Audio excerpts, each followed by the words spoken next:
Hello, happy home മേക്കറിൻ്റെ ഒരു പുതിയ വീഡിയോയിലേക്ക് നിങ്ങൾക്കെല്ലാവർക്കും സ്വാഗതം. ഇന്ന് നമ്മൾ വളരെ ടേസ്റ്റി ആയിട്ടുള്ളൊരു മസാല ദോശയുടെ റെസിപ്പിയാണ് ചെയ്യുന്നത്. നമ്മളിന്ന് കപ്പ വെച്ചിട്ടുള്ള മസാലയാണ് ചെയ്യുന്നത്. നമ്മൾ സാധാരണ മസാല ദോശയേക്കാളും ടേസ്റ്റുള്ള അടിപൊളിയായിട്ടുള്ളൊരു മസാല ദോശയാണിത്. അപ്പോൾ നമുക്ക് വേഗം തന്നെ റെസിപ്പി ഒന്ന് കണ്ടു നോക്കിയാലോ. അപ്പോൾ നമുക്കിന്ന് കപ്പ ചേർത്തിട്ടുള്ള അടിപൊളിയായിട്ടുള്ളൊരു മസാല ദോശ ഉണ്ടാക്കിയാലോ. അതായത് മസാല ദോശയുടെ മസാലയിൽ നമ്മൾ മെയിൻ ഇൻഗ്രീഡിയൻ്റ് ആയിട്ട് എടുക്കുന്നത് കപ്പയാണ്, അതല്ലെങ്കിൽ കൊള്ളിയാണ് കേട്ടോ. അപ്പോൾ ഞാനിവിടെ ഓൾറെഡി ഒരു കപ്പ് കൊള്ളി അല്ലെങ്കിൽ കപ്പ മഞ്ഞളും അതുപോലെ ഉപ്പും ചേർത്ത് ഒരു 1/4 വേവിലാക്കിയിട്ട് വെച്ചേക്കുന്നതാണ്. അതിൻ്റെ വെള്ളം കൂറ്റിക്കളഞ്ഞിട്ടുണ്ട്. ഇത് നമുക്ക് ആദ്യം തന്നെ ഒരു ചെറിയ കുക്കറിൽ ഇട്ട് കൊടുക്കാം.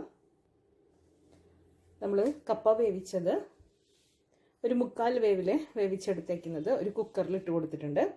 ഇനി ഇതിലേക്ക് വലിയ ഉരുളക്കിഴങ്ങാണെങ്കിൽ ഒരെണ്ണം നമുക്ക് എടുക്കാം. ഞാനിവിടെ ചെറിയ ഉരുളക്കിഴങ്ങായതുകൊണ്ട് തന്നെ 2 എണ്ണം എടുത്തിട്ടുണ്ട്. ഇത് നമുക്ക് പീസസ് ആയിട്ട് ഇതിലേക്ക് ഇട്ട് കൊടുക്കാം. തീരെ ചെറിയ പീസാക്കി ഇടേണ്ട ആവശ്യമൊന്നുമില്ല. നമ്മളിത് കുക്കറിലിട്ട് ഒന്നും കൂടി വിസിലടിച്ച്, അതായത് നല്ലതുപോലെ വേവിച്ചെടുക്കാനുള്ളതാണ്. നമ്മൾ കപ്പയുടെ കൂടെ ഉരുളക്കിഴങ്ങ് ചേർത്തിട്ടുണ്ട്. ഇനി ഇതിലേക്ക് ഒരു പച്ചമുളക്, അത്യാവശ്യം എരിവുള്ള പച്ചമുളക് എടുത്തിട്ടുണ്ട്. ഇതൊന്ന് നമുക്ക് നടുവേ കീറിയത് ഇട്ട് കൊടുക്കാം. ഇനി ഇതിലേക്ക് ആവശ്യത്തിനുള്ള വെള്ളം ചേർത്ത് കൊടുക്കാം. നമ്മൾ ഓൾറെഡി കപ്പ ഒരു 1/4 വേവിൽ എടുത്തിരിക്കുന്നതാണ്. ഉരുളക്കിഴങ്ങും കൂടെ നല്ലതുപോലെ വെന്ത് നല്ലതുപോലെ ആ ഒരു സോഫ്റ്റ് ആയിട്ട് വരണമല്ലോ, ആ പരുവത്തിലേക്ക്, ഉടച്ചെടുക്കാൻ പറ്റുന്ന പരുവത്തിലേക്ക് നമുക്ക് എത്തിക്കണം. അതിന് വേണ്ടിയിട്ട് ഇത് നല്ലതുപോലെ ഒന്ന് വേവിച്ചെടുക്കാം. ഇനി നമുക്കിതിലേക്ക് ഒരു സവോള, ഇടത്തരം സവോള എടുത്തിട്ടുണ്ട്. ഒരു പച്ചമുളക്, ഒരുപാട് എരിവുള്ള പച്ചമുളക് വേണ്ട കേട്ടോ. അതുപോലെ ഒരു കഷ്ണം ഇഞ്ചി എടുത്തിട്ടുണ്ട്. ഇതൊന്ന് നമുക്ക് കട്ട് ചെയ്തിട്ട് വെക്കാം. അപ്പോൾ നമ്മുടെ സവോള നമ്മൾ കട്ട് ചെയ്ത് വെച്ചിട്ടുണ്ട്. ഒരുപാട് വലിയ പീസായിട്ട് കട്ട് ചെയ്യാൻ പാടില്ല, അതേപോലെ തീരെ പൊടിയായിട്ടല്ല, നമുക്കൊന്ന് കടിക്കാനായിട്ട് കിട്ടണം. അതുപോലെ പച്ചമുളക് കട്ട് ചെയ്ത് വെച്ചു, ഇഞ്ചി കട്ട് ചെയ്ത് വെച്ചു. ഇനി നമുക്ക് കുറച്ച് കരിവേപ്പില വേണം. ഇത്രയാണ് നമുക്ക് ഇതിലേക്ക് ചേർക്കാനുള്ള ബാക്കി ഇൻഗ്രീഡിയൻസ്. ഇനി നമുക്ക് നമ്മുടെ പൊട്ടറ്റോയും അതുപോലെ കപ്പയൊക്കെ നല്ലതുപോലെ കുക്കായോ നോക്കാം. നമ്മുടെ കപ്പയും അതുപോലെ ഉരുളക്കിഴങ്ങും നല്ലതുപോലെ വെന്ത് വന്നിട്ടുണ്ട്. ഇനി ഇത് നമുക്ക് നല്ലതുപോലെ ഒന്ന് ഉടച്ചു കൊടുക്കാം. ഞാനിവിടെ വളരെ കുറച്ച്, ഒരു ചെറിയ ക്വാണ്ടിറ്റി മാത്രമേ ചെയ്തിട്ടുള്ളൂ കേട്ടോ. നിങ്ങളുടെ വീട്ടിലെ മെമ്പേഴ്സിൻ്റെ എണ്ണ അനുസരിച്ച്, അതുപോലെ നിങ്ങൾക്ക് അതിൽ ചേർക്കേണ്ട മസാല എത്ര വേണം അതിൻ്റെ അനുസരിച്ച്, ആ ക്വാണ്ടിറ്റിക്ക് അനുസരിച്ച് നമ്മൾ ചേർക്കുന്ന കപ്പയുടെയും അതുപോലെ പൊട്ടറ്റോൻ്റെയും ഒക്കെ അളവ് വ്യത്യാസപ്പെടുത്തേണ്ടതാണ്, എല്ലാ ഇൻഗ്രീഡിയൻസിൻ്റെയും. അപ്പോൾ ഇത് നല്ലതുപോലെ ഒന്ന് ഉടച്ചെടുക്കാം.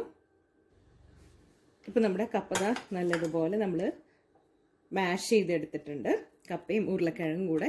ഇനി നമുക്ക് മസാല തയ്യാറാക്കിയിട്ട് എടുക്കാം. നമ്മളൊരു പാൻ വെച്ച് കൊടുത്തിട്ടുണ്ട്. ഇതിലേക്ക് വെളിച്ചെണ്ണയാണ് ഒഴിച്ചു കൊടുക്കുന്നത്. 1.5 ടീസ്പൂണോളം വെളിച്ചെണ്ണ ഒഴിച്ചു കൊടുത്തിട്ടുണ്ട്. ഇതിലേക്ക് നമുക്ക് കുറച്ച് കടുക് ഇട്ട് കൊടുക്കാം. സാധാരണ മസാല ദോശയുടെ മസാലയൊക്കെ തയ്യാറാക്കുന്ന പോലെ തന്നെ.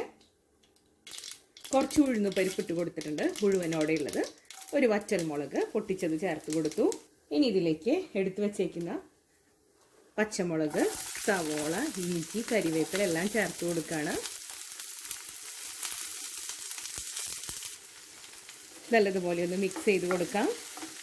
നമ്മുടെ സവോള വഴന്ന് നല്ല ബ്രൗൺ കളർ ആവേണ്ട ആവശ്യമൊന്നുമില്ല, ജസ്റ്റ് ഒന്ന് വാടിയാൽ മാത്രം മതി കേട്ടോ.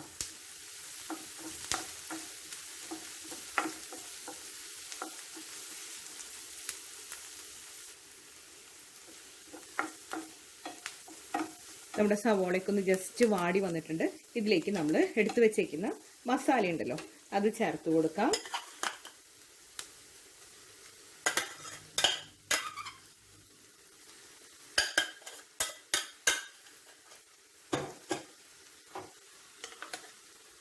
ഇനി ഇതിലേക്ക് കുറച്ച് വെള്ളം ഒന്ന് ചേർത്ത് കൊടുക്കാം. ഇത് നല്ലതുപോലെ ഒന്ന് മിക്സ് ആവാൻ വേണ്ടിയിട്ടുള്ള വെള്ളം ചേർത്ത് കൊടുക്കാം.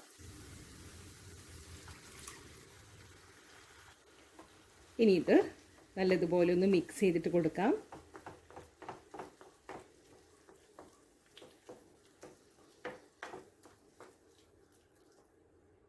ഞാനിതിലോട്ട് ഒരു നുള്ളു കൂടി മഞ്ഞൾപ്പൊടി ചേർത്ത് കൊടുക്കുന്നുണ്ട്. നമ്മൾ കപ്പ വേവിച്ചപ്പോൾ ഓൾറെഡി മഞ്ഞൾപ്പൊടി ഇട്ടിട്ടാണ് വേവിച്ചത്, അതുകൊണ്ടാണ് പിന്നെ എക്സ്ട്രാ മഞ്ഞൾപ്പൊടി ചേർക്കാതിരുന്നത്.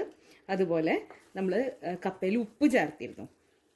അതുകൊണ്ട് ഈ സമയത്ത് നമുക്ക് നമ്മുടെ മസാലയിൽ ഉപ്പ് ആവശ്യത്തിനുണ്ടോ എന്ന് നോക്കാം, ഇല്ലെങ്കിൽ ചേർത്ത് കൊടുക്കാം.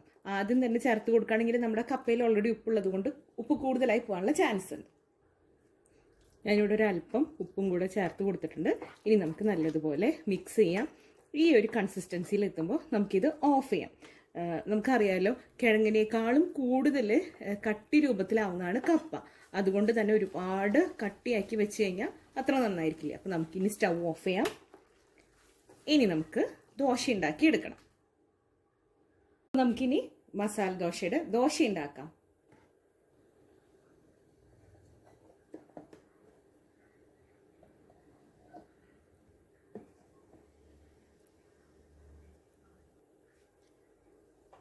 അപ്പോൾ നമ്മൾ ഒരു തവി മാവ് ഒഴിച്ചു കൊടുത്തു.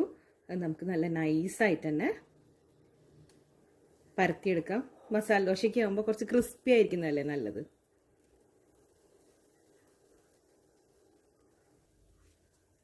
ഇനി നമുക്കിതിലേക്ക് കുറച്ച് നെയ്യ് ഇട്ട് കൊടുക്കാം. നമ്മൾ കപ്പ വെച്ച് മസാല ദോശ ചെയ്യുമ്പോൾ നെയ്യ് ചേർത്ത് കൊടുക്കുന്നതാണ് കേട്ടോ ഏറ്റവും ടേസ്റ്റും നല്ലതും.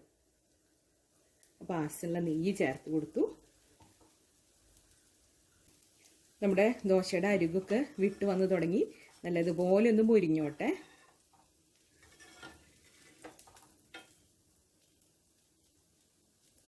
ഇനി നമുക്കിതിൻ്റെ നടുവിലേക്ക് മസാലയിട്ട് ഫോൾഡ് ചെയ്ത് സാധാരണ മസാല ദോശ ചെയ്യുന്നത് പോലെ ചെയ്തെടുക്കാം. അപ്പോൾ നമ്മുടെ അടിപൊളിയായിട്ടുള്ള കപ്പ മസാല ദോശ ഇവിടെ റെഡി ആയിട്ടുണ്ട്. കപ്പയ്ക്ക് ഒരുപാട് കിട്ടുന്ന സമയത്ത് നമുക്ക് ചെയ്ത് നോക്കാൻ പറ്റുന്ന ഒരു അടിപൊളിയായിട്ടുള്ള വിഭവമാണ് കേട്ടോ ഇത്. നമ്മൾ സാധാരണ മസാല ദോശ കഴിക്കുന്ന പോലെ തക്കാളി ചട്നി, മിൻറ്റി ചട്നി, അല്ലെങ്കിൽ നല്ല കട്ടി തേങ്ങ ചട്നി, സാമ്പാറും ഒക്കെ കോമ്പിനേഷനായിട്ട് ഉപയോഗിക്കാവുന്നതാണ്. അപ്പോൾ ഇന്നത്തെ ഈ റെസിപ്പി നിങ്ങൾക്ക് എല്ലാവർക്കും ഇഷ്ടപ്പെട്ടു എന്ന് ഞാൻ കരുതുന്നു. ഇഷ്ടപ്പെട്ടെങ്കിൽ ലൈക്ക് ചെയ്യാനും ഷെയർ ചെയ്യാനും സബ്സ്ക്രൈബ് ചെയ്യാനും മറന്നു പോകരുത്. അടുത്തൊരു അടിപൊളി റെസിപ്പിയുമായി വീണ്ടും കാണാം. അതുവരേക്കും താങ്ക് യു.